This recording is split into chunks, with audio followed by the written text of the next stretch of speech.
सांख्य कारिका कक्षा 24 16वीं कारिका हम स्वाध्याय क्रम में ले रहे हैं। कारणमस्ति अव्यक्तम प्रवर्तते त्रिगुणतः समुदयाच्च परिणामतः सलिलवत् प्रतिप्रति गुणाश्रय विशेषात्।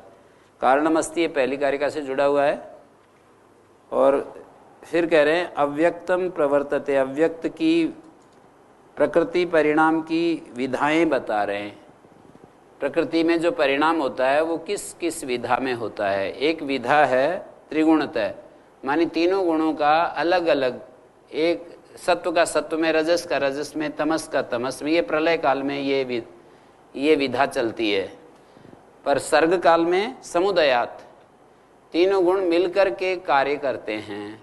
सत्व रजतम तीनों, जैसे पीछे भी बतलाया कि अन्योन्य आश्रय अभिभव, अन्योन्य अभिभव आश्रय जनन मिथुन वृत्तयश्च गुणा, पीछे कारिका में बताया।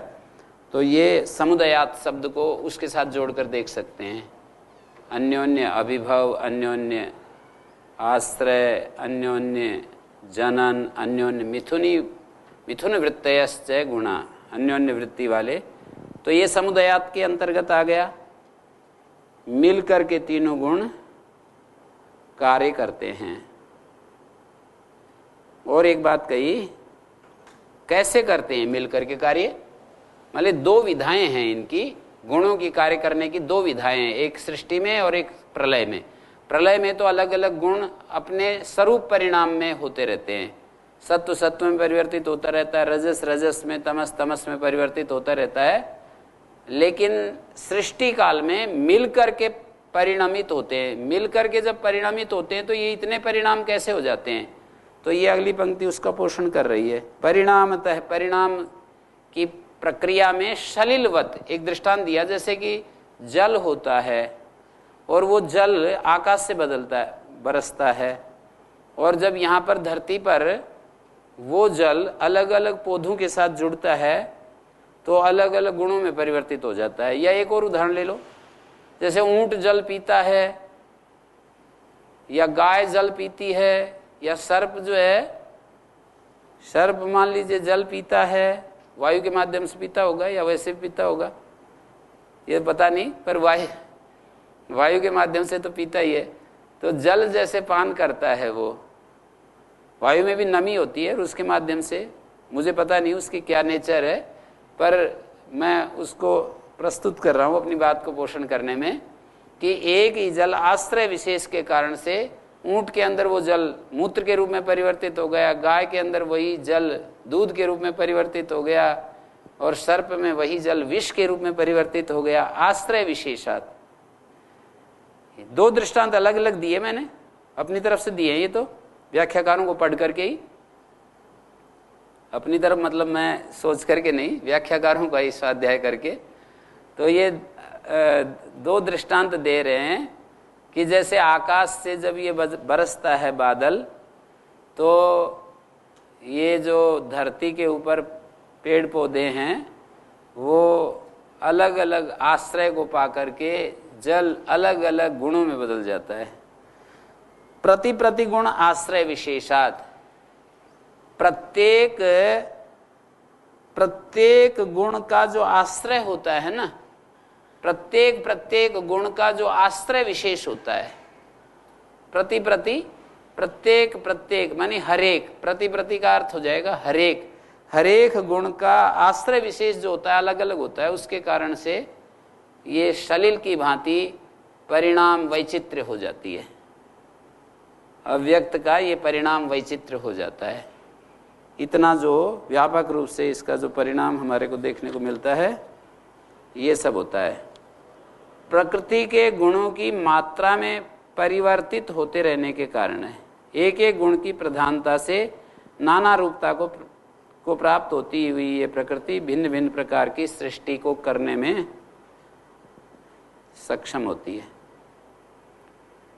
माने समय के अनुसार प्रत्येक गुण को प्रधानता रहती है। कभी सत्व की प्रधानता, कभी किसी चीज में रजस की प्रधानता, किसी चीज में तमस की प्रधानता, और ये त्रिगुणात्मिका सृष्टि की नाना रूपता बनती रहती है।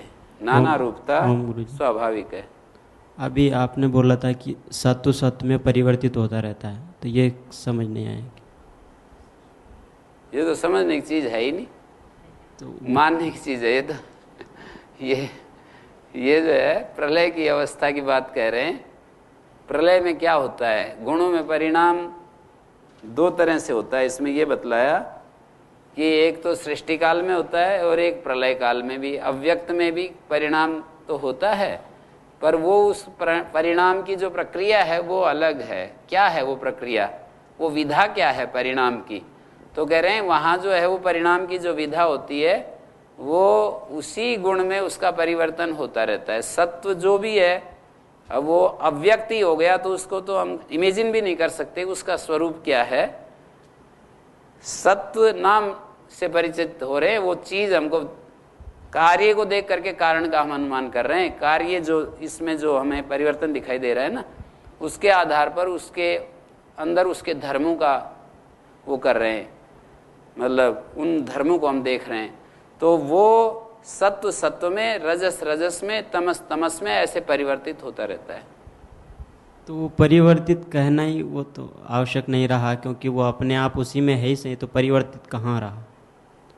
गुण जो हैं हमेशा परिणमनशील हैं, ऐसा एक इनकी चलम च गुण वृत्तम, गुण हमेशा परिणमनशील हैं। तो कोई कहे कि परिणमनशील है, मतलब दो तत्व है ना, एक त्रिगुण और एक अत्रिगुण, त्रिगुण रहित। तो इसमें तो कोई परिणाम होता नहीं, क्रिया होती नहीं, परिणाम होता नहीं। ये जो आत्मा है और जो गुण है वो परिणाम के बिना नहीं रहते, तो बिना परिणाम के नहीं होते। तो वो प्रलय में क्या परिणाम होता है, तो बोले परिणाम उसमें त्रिगुणतः है। त्रिगुणतः का अर्थ है कि प्रत्येक गुण अलग अलग उसी गुण में बदलता रहता है। और ये दूसरी विधा है सृष्टि काल की, समुदायात, कि सृष्टि काल में समुदाय मिल करके, ये गुण जो मिल करके परिणामित होते रहते हैं, जो अलग अलग जो वैचित्र दिखाई दे रहा है ना, और इसीलिए वहां पर प्रलय में कुछ भी अभिव्यक्ति नहीं होती। जी, प्रलय में उसी गुण उसी में परिणित होता है जो आपने कथन किया, इसका मतलब क्या? यानी सत्व सत्व में परिणित हो रहा है ऐसा? ऐसे कैसे होगा? अभी शब्द यही कह रहे हैं। नहीं, वो तो ये कहना चाह रहे हैं, जो मैंने समझा इसको, जैसे कार्य पदार्थ है, कार्य पदार्थ प्रलय की स्थिति जब आए तो अपने अपने कारण में जो जो है सत्व सत्व में जाकर के मिल रहा है और रज रज में जाकर के मिल रहा है, तम तम में जाकर के मिल रहा है। जब इसका पृथकत्व होगा, जैसे मकान को हम तोड़ दें, इस मकान को कारण में विलीन कर दें, तो इसका क्या मतलब है? तो मकान में जो मिट्टी है वो मिट्टी में जाकर के मिल रही है और मकान में जो लोहा है वो लोहे में जाकर के मिल रहा है, ऐसा इसका ये मतलब है। तो ठीक, आपने इस दृष्टि से देखा कि यहाँ से जब मिलता है, इसका विलय होता है, तो विलय होता है तो यहाँ से जाते जाते अपने कार्य में, कारण में विलय हो जाता है, अपने अपने कारण में विलीन होता है। ये तो एक बात हो गई। फिर वहां जाकर के जी, वहां जाकर के भी कुछ परिणाम चलता है या नहीं? नहीं, केवल सत्व, केवल जो रजोगुण है वो प्रवृत्तिशील है, तो उसमें परिवर्तन होता रहता है, सत्व और तम में नहीं होता है। चलम च गुणवृत्तम जो बात है वो कार्यावस्था में है, कार्यावस्था में चलम च गुणवृत्तम है। मैंने विचार तो किया था इसके ऊपर जी। एक सांख्याचार्य, बहुत बड़ा पूरा जीवन उन्होंने लगाया है, विमला कर्नाटक नाम से एक माता जी हैं जी, ब्रह्मचारिणी रही, और यहाँ पर ये जो देहरादून है इसकी स्नातिका हैं जी, और वहाँ पर उसमें संपूर्णानंद में उन प्रोफेसर हैं। तो योग दर्शन, सांख्य और इसी के ऊपर उन्होंने सारा काम किया है, बहुत सारा, मतलब बहुत सारा काम किया है। कई सारी पुस्तकें छपी हैं इससे संबंधित। ये पुस्तक मेरे हाथ में है, ये भी उन्हीं की वो है, व्याख्या है। हाँ, उन्हीं की व्याख्या। 70 साल उनकी उम्र है अभी, और मैंने एक बार कहा भी कि कभी आप इधर आइए, तो इसी बिंदु को लेकर के कि वहाँ जो है कैसे परिणाम होता है ये जो,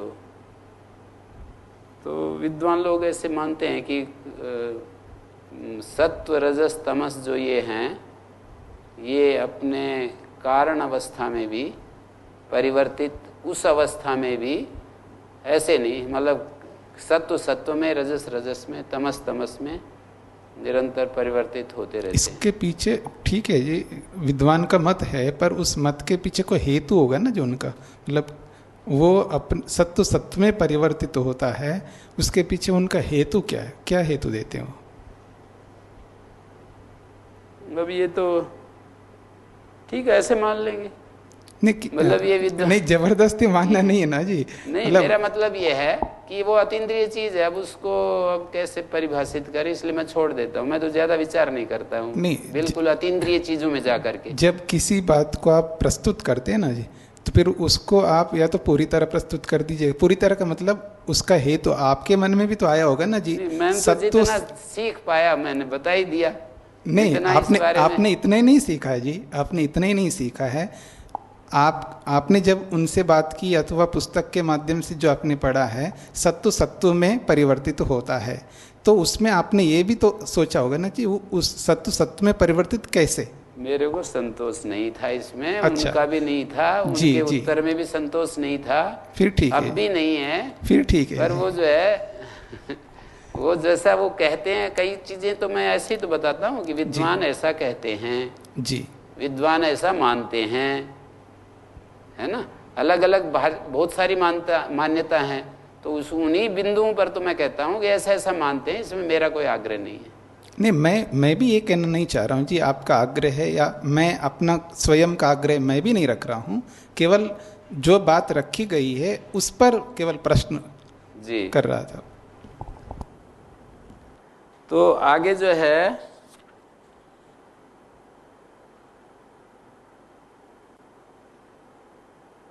संघात परार्थत्व, पुरुष की सिद्धि के लिए 5 हेतु दे रहे हैं। ओम गुरु जी। हाँ, अब जो आपने जो दृष्टांत सुनाया था कि गाय और ओट और सर्प इनमें एक जल आकर भिन्न भिन्न रूप में परिवर्तन हो जाता है। तो गाय और ओट सर्प ये तीनों तो मूल में मोहतादी में ही उत्पन्न हुआ है। गाय जिस मोहतादी में उत्पन्न हुआ है, ओट भी उसी मोहतादी में उत्पन्न हुआ है, और सर्प भी उसी मोहतादी में प्रकट हुआ है। तो फिर एक ही चीज मोहतादी में तीनों उत्पन्न होते हुए पानी जो आता है, तीनों कैसे वो परिवर्तन हो जाता है, उसको थोड़ा व्याख्या करें। गाय भी वही मोहतादी में, कैसे क्या बताऊं, मैं तो उसको देख करके बता रहा हूँ कि गाय के अंदर दूध में परिवर्तित हो रहा है जल, और सर्प में विष में परिवर्तित हो रहा है, और ऊंट में मूत्र में परिवर्तित होता है। जल तो परिवर्तित होता ही है वो, और क्या खून में भी उसके सहयोग से, जल के सहयोग से खून में भी कुछ हो रहा है।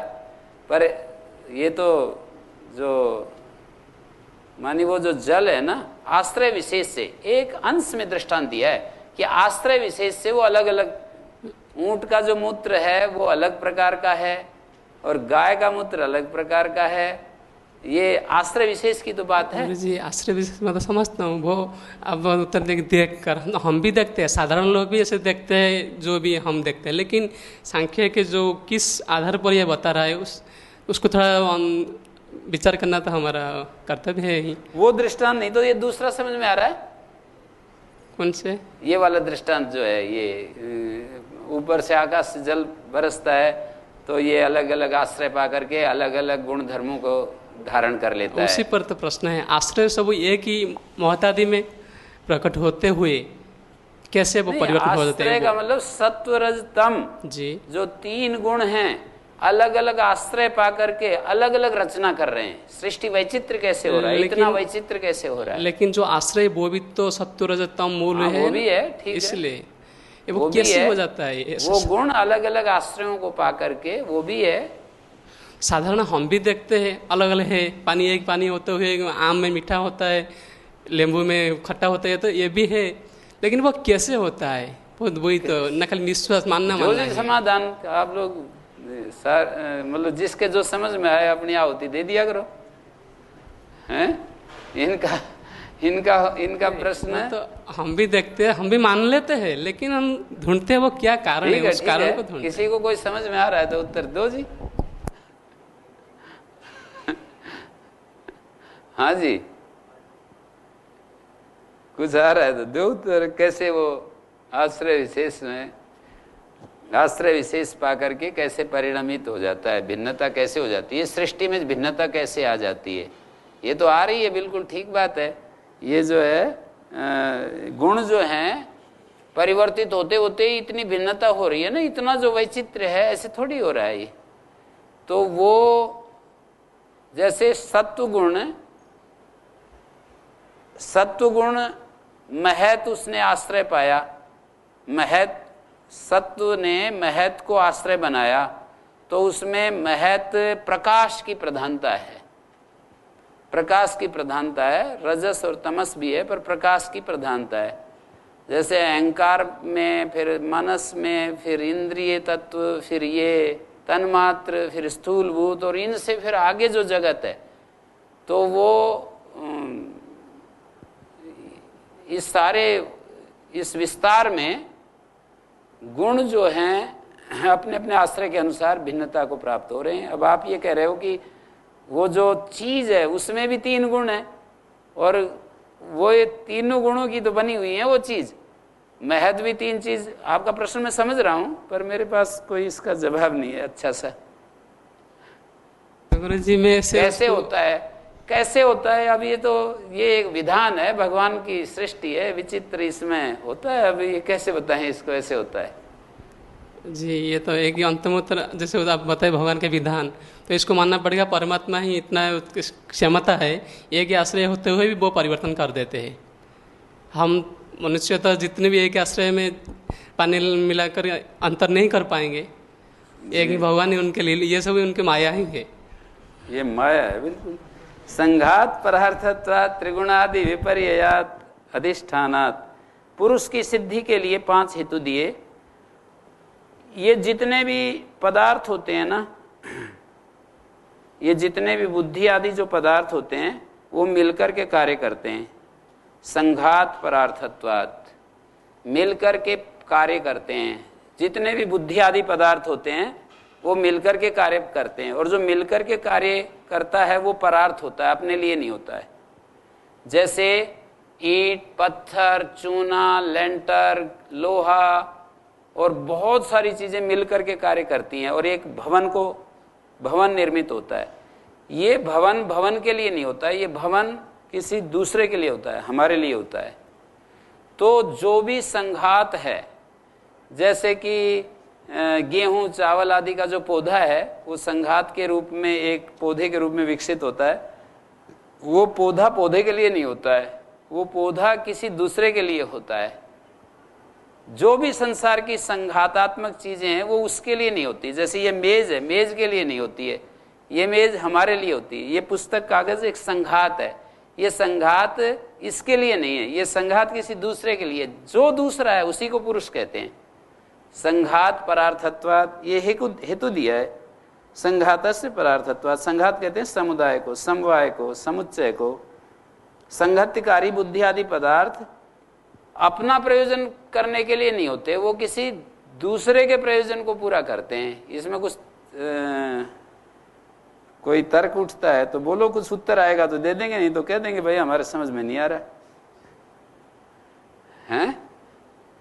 संघात्यकारी जो पदार्थ है वो मिलकर के जो भी कार्य करेगा वो दूसरे के लिए होगा, और वो जो दूसरा क्या है उसी का नाम पुरुष रख रहे हैं, उसी का नाम आत्मा, पुरुष जो भी कहें।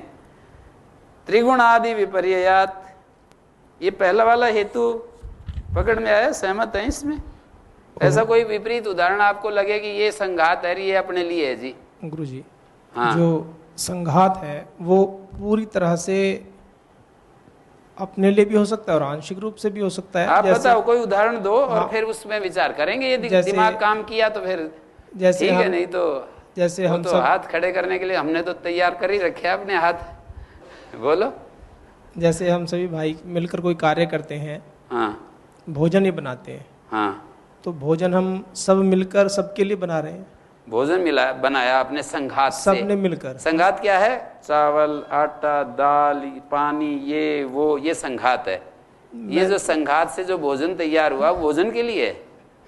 नहीं, मैं तो अपने ब्रह्मचारी भाइयों का संघात नहीं, संघात जो भोजन बना, संघात जो भी है वो परार्थ होता है। मेरी ये इनके अनुसार ये प्रतिज्ञा है कि जो भी संघात है वो परार्थ होता है। चावल, रोटी, दाल, आटा, ये संघात है ना। और ये गाड़ी है, जैसे गाड़ी में बहुत सारे यंत्र, कल पुर्जे बन करके गाड़ी नाम की चीज बन गई, बहुत सारे उसमें इंस्ट्रूमेंट्स लग गए। अब वो गाड़ी के लिए है कि वो गाड़ी किसी दूसरे के लिए है? हम सब मिलकर कोई कार्य कर रहे हैं तो वो हमारे किसी एक के लिए भी हो सकता है, हमारे सबके फायदे के लिए भी हो सकता है। नहीं, वो तो जी उनका वो जो कहना चाह रहे हैं वो भी आप जो कह रहे हैं उससे अलग नहीं कह रहे हैं, लेकिन वो कुछ अलग समझ के कह रहे हैं। आप बताइए जो आप जो कह रहे हैं। जैसे हम सब मिलकर कोई कार्य कर रहे हैं, आप 10 ब्रह्मचारी मिलकर के भोजन बनाया, कोई अन्य कार्य भी कर रहे हैं, भोजन ही नहीं, कुछ भी कार्य, कोई भी एक कार्य, कोई कार्य नहीं, कार्य विशेष बताइए। कार्य विशेष कर रहे हैं, क्या वो कार्य विशेष बताइए ना।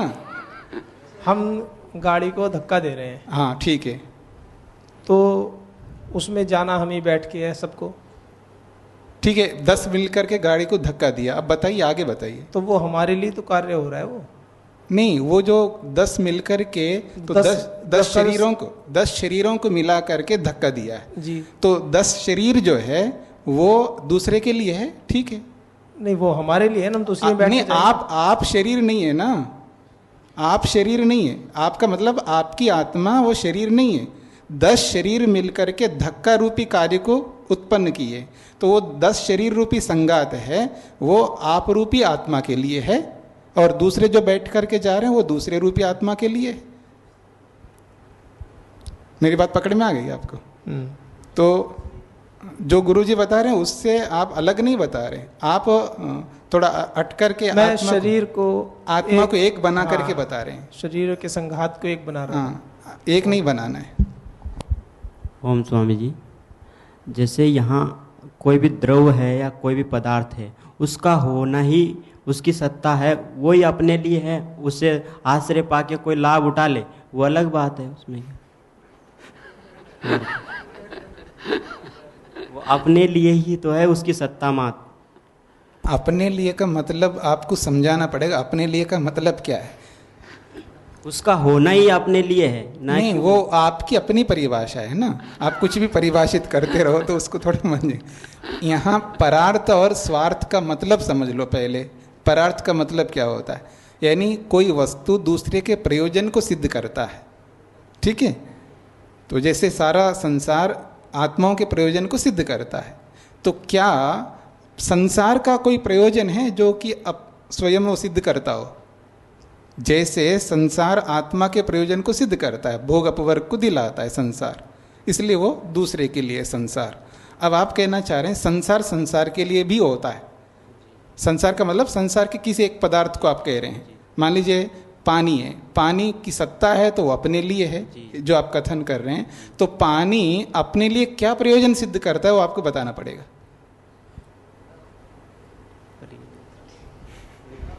और त्रिगुण आदि विपर्ययात, व्यक्त और अव्यक्त से पुरुष का जो पृथक, ये कहा ना त्रिगुण आदि से विपर्य, ये पीछे एक वो हेतु दिया था कि ये सारा जो व्यक्त और अव्यक्त है वो तो त्रिगुणात्मक है, और उससे अलग जो पुरुष है वो अत्रिगुण है।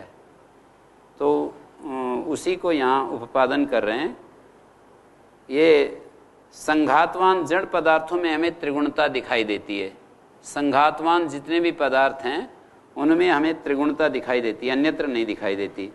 तो त्रिगुणत्व आदि का अभाव जिसमें रहता है वही जड़ वर्ग से भिन्न चेतन तत्व है।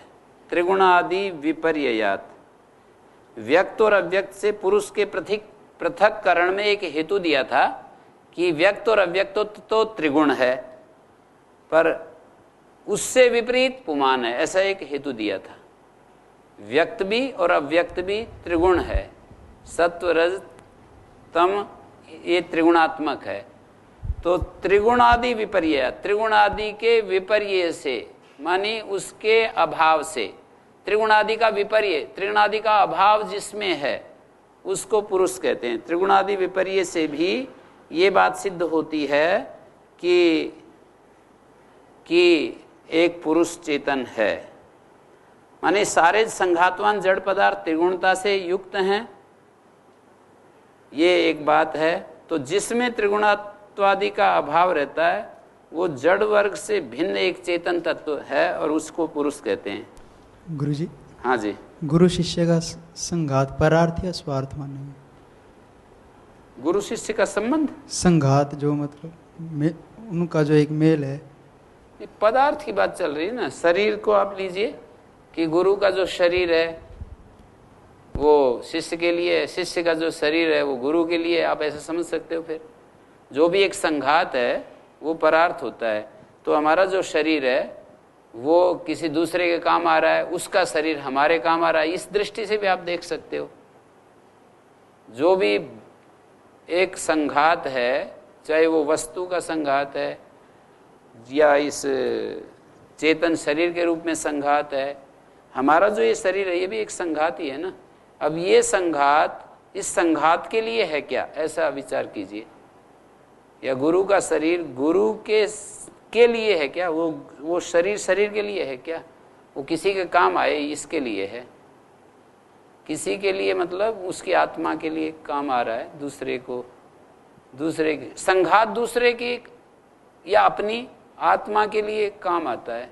जैसे हम जब भोग के रूप में देखते हैं तो वो हमारे काम आता है, जब अपवर्ग की तरफ धारा मुड़ती है तो सृष्टि के काम आता है। जी, वो प्रश्न इसलिए मन में उत्पन्न हो रहा है जी इनको कि ये जो देख रहे हैं जड़ और चेतन का संघात देख रहे हैं। जड़ और चेतन का भी संघात होता ही नहीं है, जड़ जड़ का ही संघात होता है। जो आपने गुरु शिष्य का जो संघात बोल रहे हैं तो वो आत्मा और शरीर का संघात होता ही नहीं है, जड़ जड़ का ही संघात होगा। फिर देखिएगा आपकी संघात परार्थ ही होता है क्या, संघात स्वार्थ के लिए भी होता है क्या, उस तरह आप विचार करेंगे तो आप जल्दी स्पष्ट हो जाएगा। आप जो देख रहे हैं वो जड़ और चेतन को आपस में मिला रहे हैं, संघात बना रहे हैं, दो को एक बना रहे हैं। वो दो, एक चेतन है और एक जड़ है। तो जड़ और चेतन दो पदार्थ कभी संघात के रूप में, एकत्व के रूप में आते ही नहीं है। जड़ जड़ का ही संघात बना करके फिर देखिएगा वो जड़ संघात क्या अपने लिए होता है क्या, कहीं पर भी कोई भी एक ऐसा उदाहरण तो आपको जल्दी पकड़ में आ जाएगा। तो ये त्रिगुणादि विपर्यात एक हेतु है, माने सत्वादि त्रिगुण का अत्यंत अभाव रहने से जो हमारा जो ये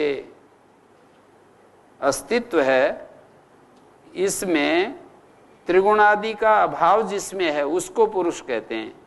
अधिष्ठानात, और जो अधिष्ठेय हैं उनका एक अधिष्ठाता होने से पुरुष चेतन सिद्ध है। अधिष्ठानात, अधिष्ठान के होने से जो अधिष्ठेय पदार्थ हैं उनका कोई अधिष्ठाता होता है, इससे भी पुरुष की सिद्धि होती है। जैसे घट में जलाहरण सामर्थ्य निहित है, जो घट होता है वो जल को लाता है ना, बाहर से हम जल उठा करके लाते हैं, तो पुरुष से अधिष्ठित होकर जल लाने की क्रिया को कर पाता है।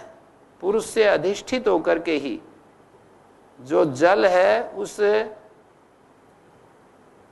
माने वो जो घट में जलाहरण की सामर्थ्य है ना वो किसी के अधिष्ठान, पुरुष का मतलब यहां पर मैं वो ले रहा हूं जो एक माने एक व्यक्ति के रूप में किसी चेतन से अधिष्ठित होकर के ही जो अधिष्ठेय पदार्थ है वो काम कर रहा है।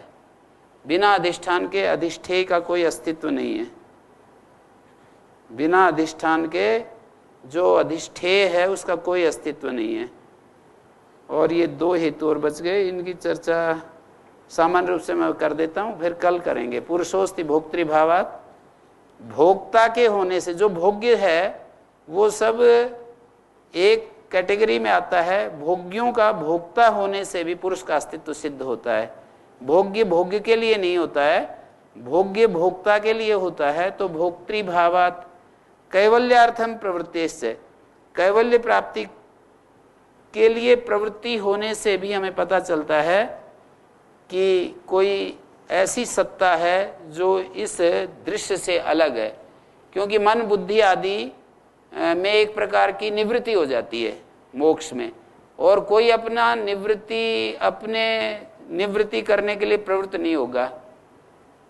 मन बुद्धि की निवृत्ति करके हम एक और ऐसी सत्ता में नहीं उपस्थित होते हैं, वहां स्थित होते हैं जो कि सदा रहती है। तो कैवल्यार्थम प्रवृत्ति, कैवल्य के लिए प्रवृत्ति होने से भी जड़ भिन्न चेतन तत्व की सत्ता सिद्ध होती है। तो ये 5 हेतु हैं। फिर आप थोड़ा विचार करके आना, कल फिर विचार कर सकते हैं थोड़ा सा।